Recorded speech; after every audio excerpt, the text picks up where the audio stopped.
তো আজকে আমার লোকেশন ছিল সুরুল নৈবেদ্য লজ। তো এটা হওয়াতে আমাদের সত্যিই খুব খুব উপকার হয়েছে সকলের।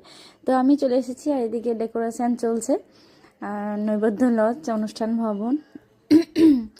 ভেতরে চলে যাই, ভেতরে গিয়ে দেখো কি সুন্দর তত্ত্বটা, ছেলের বাড়ি থেকে যে তত্ত্বগুলো এসেছে কত সুন্দর করে সাজিয়ে রেখেছে, দেখতে বেশ ভালোই লাগে।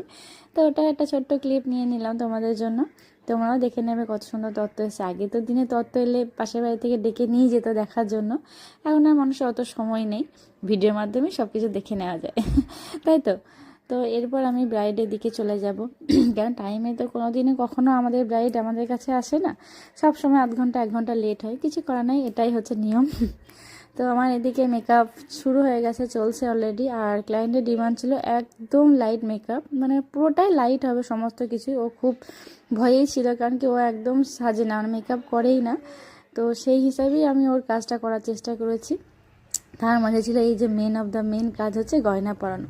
আমি কোনোদিন গয়না নিজের কাছে নিই না। ক্লায়েন্ট যদি বলে যে দেবজানি গয়না দিয়ে যাব, আমি বলি না না, আমার যখন সময় হবে আপনাদেরকে ডাকবো। তো এখানে ক্লায়েন্টের মামা এসে গয়নাগুলো পরিয়ে দিচ্ছিল, আমি তখন ভিডিওটা তোমাদের জন্য নিলাম। কখনোই নিজেরা এখন যে পরিমাণে ভিডিও আমরা দেখছি গয়না নিয়ে সমস্যা, সবসময় চেষ্টা করবে ক্লায়েন্টের বাড়ির লোকে ডেকে গয়নাগুলো পরানো। তো গয়নাগুলো পরিয়ে নেওয়ার পর একটা শর্ট তাদেরকে দিয়ে দেবে, আর নিজের কাছেও একটা রেখে দেবে, তাহলে দেখবে কোনো রকম কোনো সমস্যা কোনো দিন হবে না। তো ফাইনালি গয়না পরানোর ডান। আর একটা জিনিস এখানে তোমাদেরকে দেখায়, আমার খুব ভালো লেগেছে। মায়ের বিয়ের গয়না মেয়েকে দিয়েছে একটা সেট। তো এই দেখো, এই সীতাহার পুরোনো দিনের, সত্যি খুব সুন্দর, তার সাথে টিকলি কানে সবই আছে।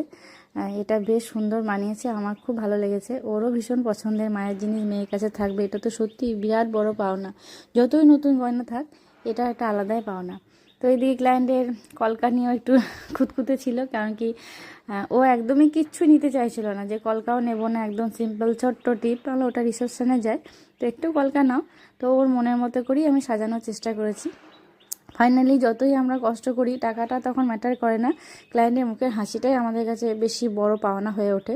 কারণ কি এতটা কষ্ট করে যে ক্লায়েন্টকে হাসাতেই না পারি, তাহলে আমাদের কাজটাই বৃথা হয়ে যায়। তাই তো, ঠিক বললাম তো? তো ফাইনালি লুক ডান। আর এদিকে মেয়ের হাত ধরে মা নিয়ে আসছে মেয়ের জায়গায়, এটা খুব মিষ্টি একটা দৃশ্য, খুবই ভালো লাগা আর ভালোবাসার জায়গা। ফাইনালি মা মেয়েকে ঠিক জায়গায় পৌঁছে দিল, এবং ক্লায়েন্ট ভীষণ ভীষণ হ্যাপি। আর আমার কাজ যদি তোমাদের ভালো লাগে, অবশ্যই আমার সাথে কন্ট্যাক্ট করো। আমি আসছি আজকের মতো, জয় শ্রীকৃষ্ণ।